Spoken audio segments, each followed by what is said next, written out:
¿Sabías que hay suelos para cada tipo de cepa? ¿O cepas para cada tipo de suelo? Las cepas son variedades de uva. Por ejemplo, Sauvignon Blanc, Chardonnay, Cabernet Sauvignon. El Syrah es una variedad muy vigorosa. Cerramos. Hola, soy Carol Koch, enóloga. Hola, soy Ricardo Grelet, sommelier. Salud. Salud. Bienvenidos a Enology.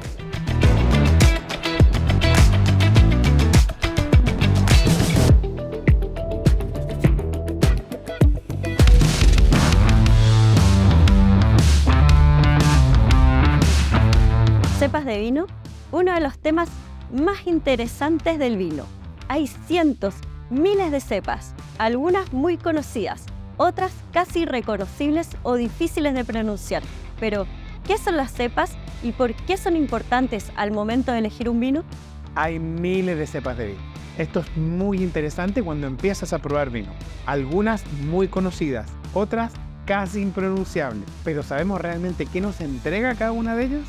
Acá te vamos a explicar y lo importante que tiene para cada vino.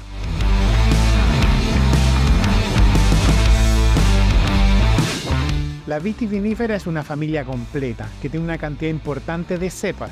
Las cepas son variedades de uva. Generalmente las diferenciamos entre blancas y tintas. Todas ellas tienen características especiales que las hacen más adecuadas a un clima, a un tipo de suelo y por lo tanto producen un tipo de vino en especial. Las pieles de las uvas también son diferentes, algunas más gruesas, otras más delgadas. Además, pueden tener distinta concentración, por ejemplo, los taninos, esa sensación de astringencia o el cuerpo que podemos tener en nuestro vino, está muy relacionado con la variedad de uva que estamos utilizando. El Cabernet Sauvignon tiene muchos de estos compuestos, por lo tanto, si vamos a tener más cuerpo o más sensaciones secantes en el vino, va a depender de cómo trabajamos la variedad. Hay algunas que brotan antes, que son más sensibles al frío, que son más sensibles al calor o que pueden ser más sensibles a un viento que les haga perder sus flores. Si perdemos las flores no podemos tener fruto. Todo eso entra en el diseño que el enólogo hace junto con el viticultor para plantar la cepa adecuada en el lugar preciso. Todas estas cepas tienen distintas características, es decir, distintos compuestos. Por ejemplo, si hablamos de aromas, cada una tiene distintos compuestos aromáticos. Si colocamos esta cepa en el clima y suelo adecuado para desarrollar estos compuestos, podremos obtener toda esa potencialidad en nuestros vinos. Hay algunas variedades o cepas que se relacionan más con un lugar o con un país. Malbec, por ejemplo, en Argentina es un clásico. Cabernet Sauvignon en Chile es de todas maneras relacionado con el Valle del Maipo. A lo mejor Carmener un poco más con Colchagua. Quizás Chardonnay y Sauvignon Blanc con climas fríos como Casablanca, o incluso puedes encontrar algunas variedades como Cinsault o País en el Itata profundo, como se dice actualmente, o en la región del Ñuble o Biobío. Algunas brotan temprano, otras tarde, unas maduran antes y otras después. Un gran ejemplo de esto es el Carmener, esta variedad chilena que es la última en madurar en la temporada. Hay algunos países donde la regulación legal es bastante más estricta que en Chile, permitiendo solo algunas variedades en determinadas zonas. Por ejemplo, Burdeos, Francia, no acepta las plantaciones de Chardonnay en su valle y más se caracteriza con Cabernet Sauvignon y Merlot, Sauvignon Blanc y Semillon. Comparativamente con la Borgoña, para no salir de Francia, tiene 4 variedades permitidas donde el Pinot Noir y Gamay son las 2 variedades tintas únicas autorizadas para producir vinos de calidad. El Carmener, que es una variedad de uva muy típica en Chile, es la última en madurar de la temporada. Por lo tanto, estamos cosechando Carmener en mayo. Y un Merlot, por ejemplo, se cosecha a principios de abril. Son bastante distintas. Una recomendación para ti o para mí, que somos consumidores de vino, para poder aprender de estas cepas, es prueba muchas veces una misma cepa de distintas marcas y precios para que puedas elegir el vino que a ti más te gusta.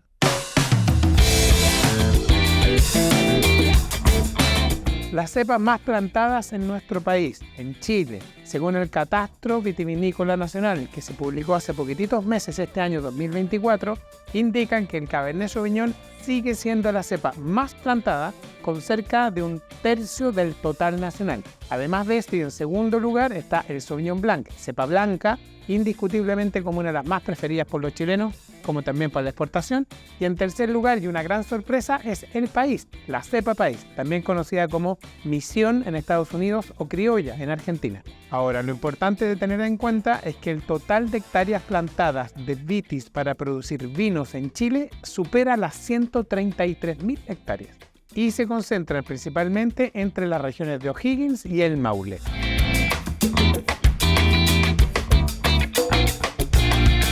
Las cepas de vino. Más allá de blancas o tintas, hay muchas diferencias entre ellas. Algunos creen que da lo mismo, pero en realidad no. Acá te explicamos el por qué. Una de las principales diferencias entre las distintas cepas de uva para hacer vino son los compuestos aromáticos que contiene cada una de ellas. Son distintos en las distintas cepas y dependiendo del suelo y el clima donde las coloquemos, estos podrán mostrarse con mayor o menor intensidad. Eso hace que, por ejemplo, el grosor de la piel cambie entre una variedad y otra, aportando componentes distintos al resultado final. Como las variedades tienen distintas características, las vamos a cosechar en distintos momentos. Algunas queremos que logren un nivel mayor de azúcar y otras un nivel menor con mayor acidez. Hay que entender que las cepas para elaborar vino tienen varias categorías. Lo primero es entender que hay cepas blancas y cepas tintas. Dentro de cada una de estas categorías tenemos muchas diferencias entre una cepa y otra y va a depender de las características del racimo, de las pieles, incluso de las semillas de cada una de las cepas. Por ejemplo, el Sauvignon Blanc suele tener una piel más delgada y una acidez más alta, versus un Chardonnay que normalmente va a ser una uva más dulce y de piel más gruesa. Los mismos ejemplos podemos hacer con la uva tinta. Tenemos un Pinot Noir que tiene la piel muy delgada y por lo tanto podemos tener aromas más frescos de fruta roja como una frambuesa. En cambio, en un Cabernet Sauvignon que tiene la piel muy gruesa, tenemos aromas de fruta más negra. En el Gewürztraminer, por ejemplo, volviendo a las cepas blancas, tenemos una uva que el grano es casi ovalado con un color casi rosadito. En cambio, el semillón suele ser un grano redondito y de color amarillo casi pajizo. El Syrah es una variedad de uva que tiene racimos muy grandes y más azulados que otras variedades de uva tinta. El Carignan suele ser una variedad que como planta es desordenada para crecer y los racimos son compactos y apretaditos, pero de una acidez tremendamente punzante. Y el Viognier es la variedad tinta dentro de las blancas. Necesita más calor para poder madurar y mostrar todos sus compuestos aromáticos que por lo general van muy asociados al damasco o durazno. Como puedes ver, hay una gran cantidad de variedad de cepas blancas y de cepas tintas, donde es un universo de conocimientos que aquí te podemos compartir. ¿Qué variedad es más dulce? La verdad es que el nivel de dulzor de un vino va a depender del azúcar residual que éste tenga. El azúcar residual es aquella azúcar natural de la uva que no se transformó en alcohol. Un vino seco es un vino sin azúcar residual, es decir, todo el azúcar se transformó en alcohol. Por lo tanto, en una misma variedad de uva podemos encontrar vinos secos sin azúcar y vinos con azúcar residual. Algunos formatos de madera también nos pueden ayudar a entregar una sensación de dulzor en los vinos sin que estos tengan azúcar residual.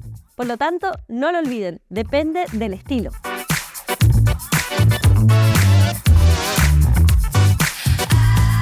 Hay cepas que se aclimatan o prefieren cierto y determinado tipo de clima para desarrollarse mejor.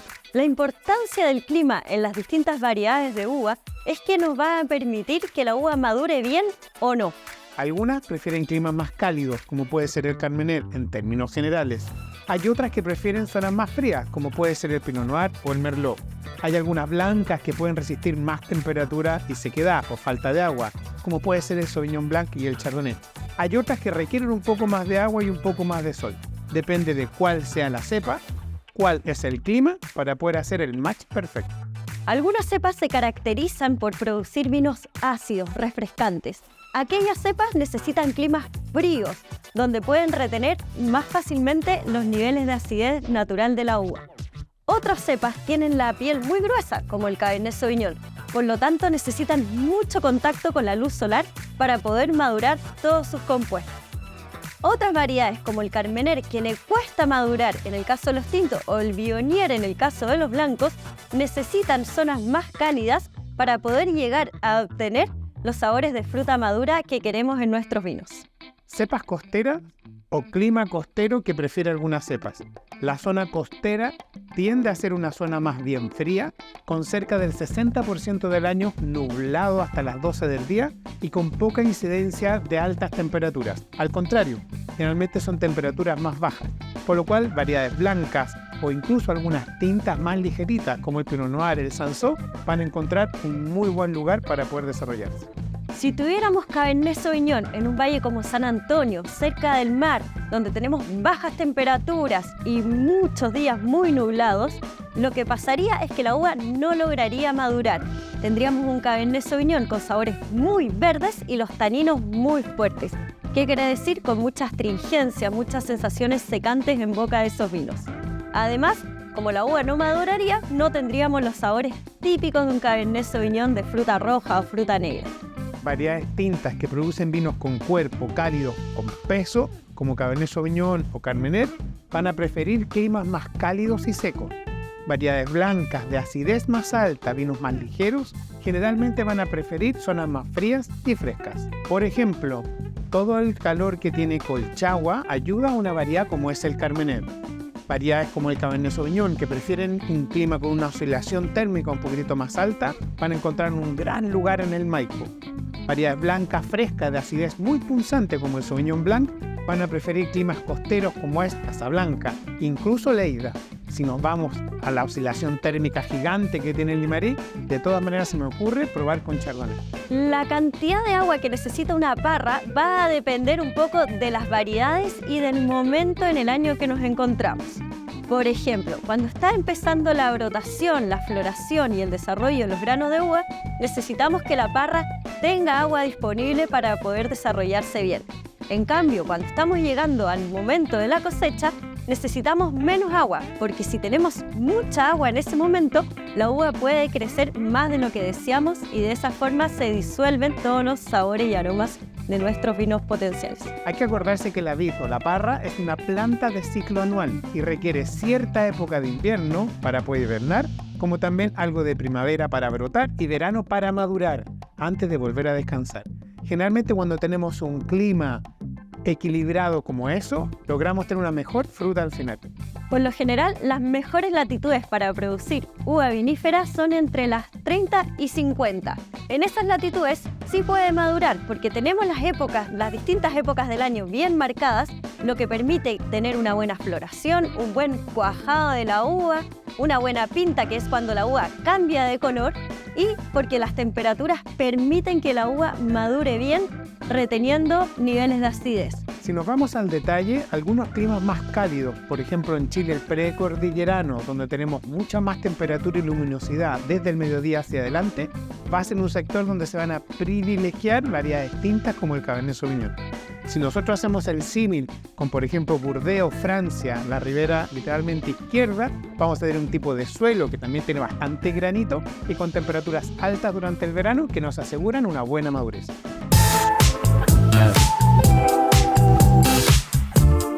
No solamente en estos cursos, no solamente conmigo, sino que con cualquier persona que comente algo del vino, hay que entender que hay generalidades que son las que nos rigen.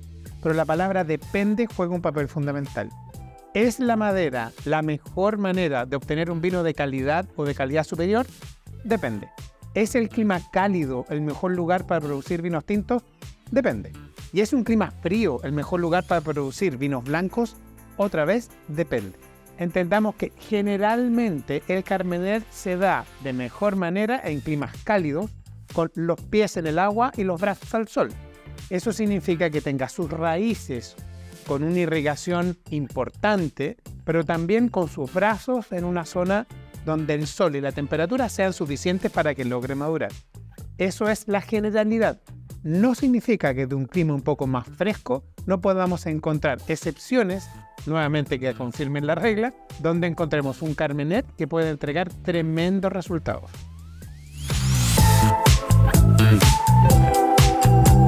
¿Sabías que hay suelos para cada tipo de cepa? ¿O cepas para cada tipo de suelo?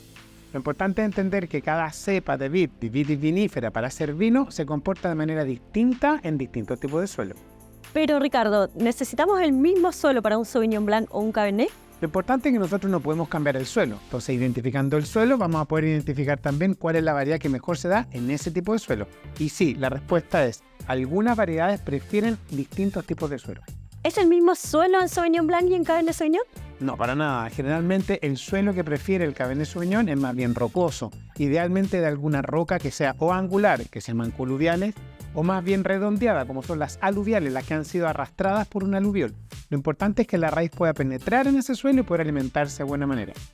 Por otro lado, los sauvignones blancos prefieren, si podemos llamarlo así, granitos degradados. Es más como una arena gruesa para poder penetrar más profundamente las raíces, porque recuerda que el Sauvignon Blanc tiene un desarrollo foliar mucho más grande y necesita más alimentación. ¿Qué pasa con el Carmener? El Carmener, dicen por ahí la frase, que es que necesita los pies en el agua y los brazos al sol. Entonces, el sol ya sabemos lo que significa, pero ¿qué significa los pies en el agua? Suelos que contengan una irrigación natural o que mantengan de alguna manera esa humedad del invierno durante varios meses más entre la primavera y el verano, que son generalmente los suelos más arcillosos. ¿Y Chardonnay? El Chardonnay viene originalmente de la Borgoña y ese es un suelo que es calcáreo. En Chile hay muy poco calcario, que básicamente es un suelo parecido a la tiza, la misma con que en mi época, no en la tuya, rayábamos una pizarra. Ese suelo en Chile escasamente está en el norte de nuestro país, en Fray Jorge especialmente. En cambio, en otros lugares del planeta, como la Borgoña en Francia, como en algunas partes de Estados Unidos, sí podemos encontrar calcario. Para explicarlo fácil, hay un océano, el océano se convierte en un lago, el lago es una poza y eso se seca. Y todos los animalitos que vivían ahí forman una capa, con sus huesos, una capa de suelo. Ese es el suelo calcáreo.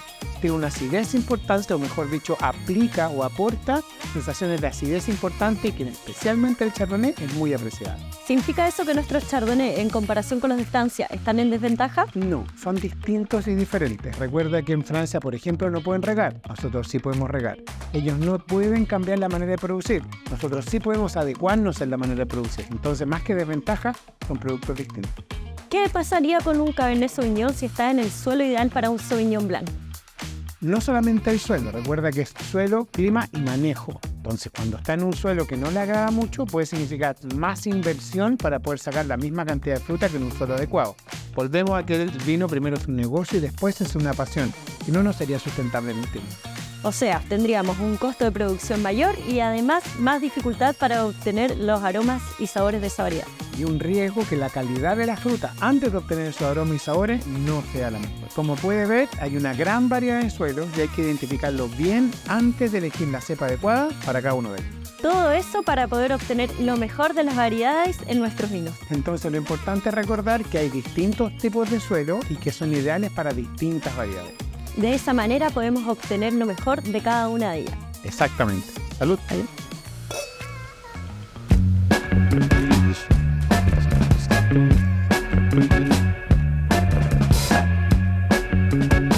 La parra de vitis vinífera se desarrolla muy bien en aquellos lugares donde tenemos las 4 estaciones del año muy bien marcadas. En primavera viene la brotación, el crecimiento, el desarrollo.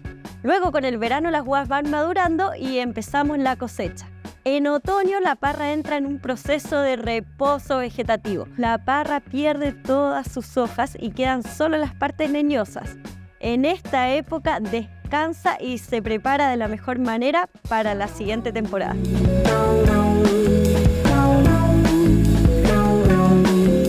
Hay algunas variedades que se adaptan bastante bien para poder producir vinos de larga guarda o de larga duración en una botella y poder abrirlo 10, 15 o incluso más años después. Eso no significa que todos los Cabernet Sauvignon se pueden guardar por 10 años o que todos los Carignan se tienen que guardar por 15 años o que todos los Sauvignones blancos hay que tomarlos el mismo año que se produjeron. Depende mucho del clima, del suelo y de cómo el enólogo elaboró ese vino con la fruta que le entregó el campo para poder tener un determinado potencial de guarda. Para hacer un vino de guarda depende de varios factores. Uno de ellos es la cepa.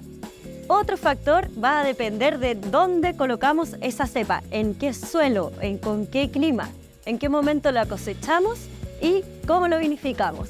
Son bastantes factores. Si se juntan todos, el enólogo por lo general te va a recomendar tomar esa botella en unos años más. Eso va a salir indicado en nuestra contraetiqueta. Uno de los elementos que nos aseguran una larga guarda en un vino es la acidez. Hay una acidez que es inherente a cada variedad de uva y hay otra que corresponde justamente a ese manejo enológico de cosechar la fruta en determinado momento para mantener una acidez alta que le permita, equilibrándola con otros componentes como madera o incluso alcohol, para poder tener un largo potencial de guarda. La acidez nos ayuda para obtener un vino de guarda porque la acidez es lo que nos da la parte vibrante de un vino, que un vino sea jugoso, entretenido. Si los vinos no son ácidos y son muy cálidos, terminamos con un vino que es muy plano. Hay varias cepas que tienen acidez alta. El Sauvignon Blanc de todas maneras, aunque no necesariamente se elabora en términos generales para vinos de larga guarda en botella. Pero variedades tintas como Cabernet Sauvignon, Syrah, Carignan, de todas maneras Pinot Noir o de las blancas el Chardonnay y el Viognier pueden ser tremendas alternativas para una larga guarda, siempre y cuando ese es el objetivo de la enología. Los vinos blancos, por lo general, como los fermentamos sin las pieles, solo el jugo de uva, se deben consumir más jóvenes, frescos, con muchos aromas primarios, que son los aromas que provienen de la fruta. Sin embargo, hay vinos blancos que se pueden guardar por algunos años para consumir con unos ciertos niveles de evolución. Un ejemplo clásico de ellos es el Riesling. El Cabernet Sauvignon y el Pinot Noir son variedades tintas que pueden madurar bien reteniendo altos niveles de acidez. Por lo tanto, son ideales para guardar durante muchos años. Pero no todas las categorías de Cabernet y Pinot Noir. Por lo general, solo los que son más concentrados, más intensos. Es un mito que los vinos no se pueden tomar antes de 10 años. Siempre se pueden tomar en cualquier minuto una vez que estén embotellados. Lo que sí, la recomendación para que disfrutes más en algunos de ellos, sobre todo los más sofisticados, los más complejos, es que esperes un par de años para que disfrutes más por esa misma botella. Por lo general, guardamos más vinos tintos que blancos. ¿Por qué? Porque estos pueden desarrollar una potencia mayor que si los consumimos muy jóvenes son difíciles de entender. Se sienten demasiado ácidos, demasiado concentrados. Es por eso que guardamos esos vinos, para que con los años esos niveles de acidez se vayan suavizando. No quiere decir que la acidez del vino disminuya, solo que se hace más fácil al haber una evolución en los aromas del mismo vino. Normalmente cuando pensamos en variedades blancas no pensamos en larga guarda, aunque para mí las excepciones de todas maneras son Chardonnay y Riesling, Semillon quizás como larga guarda. De la misma manera las variedades tintas, cuando pensamos en Cabernet Sauvignon, cuando pensamos en Carignan, Syrah, incluso en algunos Merlot, podemos pensar en larga guarda. Pero cuando hablamos de Cinsault o de alguna otra variedad más simples como el Carmener, generalmente pensamos para consumo bastante más inmediato. Algunas variedades están preparadas, o mejor dicho, algunos vinos fueron elaborados con la intención de consumirse rápido, por lo cual su curva va a ser cortita y apretada. Hay otros que se embotellan, o mejor dicho, se elaboran con la gana de que tengan un largo potencial de guarda y se pueden guardar por más de 10 años. Depende del enólogo, él sí se puede lograr y de todas maneras de ti, de que lo sepas apreciar.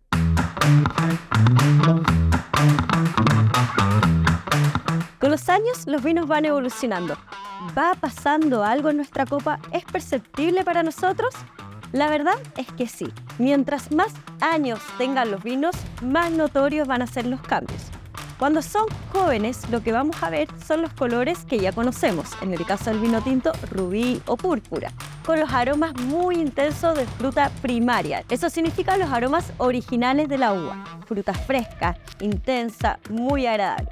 Con el tiempo, estos aromas de fruta fresca primaria se van perdiendo y van apareciendo otros aromas, los terciarios, que son aromas tipo cuero, el champiñón o incluso a tierra mojada. El mejor momento para tomarnos este vino tinto es cuando tengamos un equilibrio entre los aromas primarios y terciarios. Pero además van pasando otras cosas con el color. El color se va perdiendo, va disminuyendo y va evolucionando hacia un tono naranjo, teja o granate. En el caso de los vinos blancos, el color va evolucionando hacia tonos dorados y luego naranjos. Cuando vamos a guardar un vino, es muy importante probarlo joven y luego ir probando con los años para poder entender qué es lo que está sucediendo y cómo está evolucionando. Y de esa manera cada uno puede decidir cuándo es el mejor momento para ti consumir ese vino. No olviden que los vinos también tienen un ciclo de vida y por lo tanto un mejor momento para consumirlo.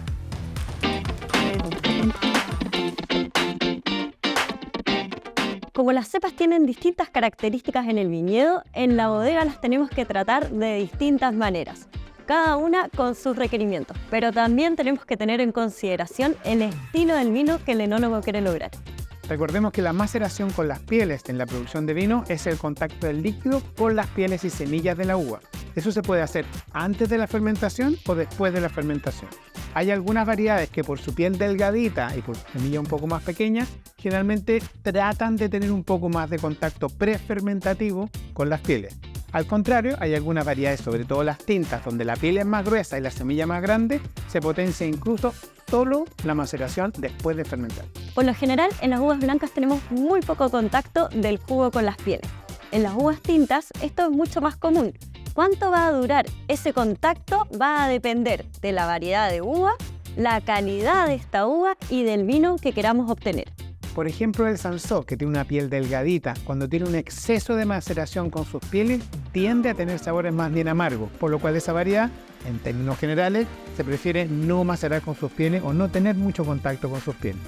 Otro ejemplo claro es el Cabernet Sauvignon, donde por el contrario, el contacto prolongado con sus pieles le va a permitir desarrollar sabores y aromas bastante más atractivos para cualquier consumidor.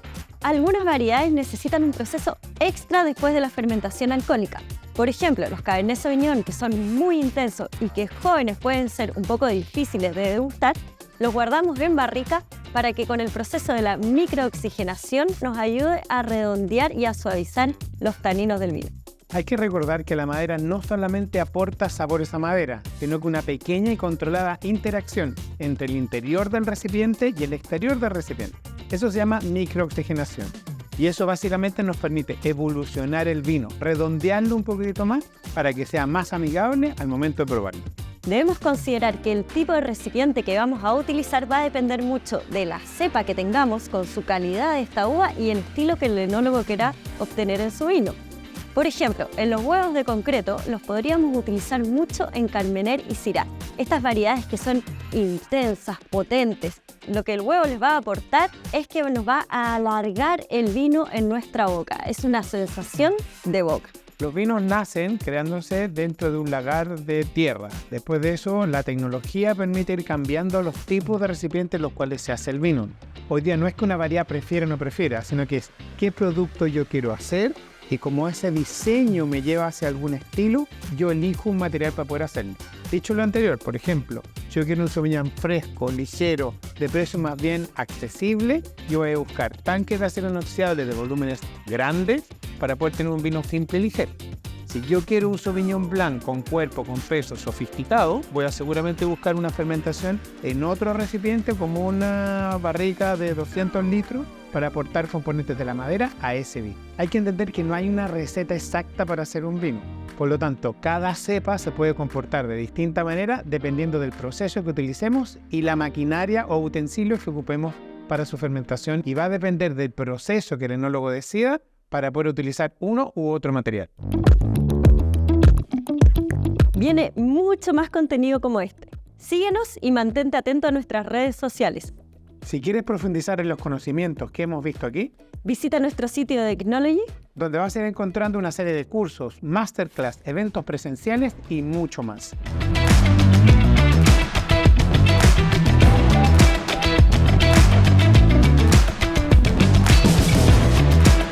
Bienvenidos a Knology.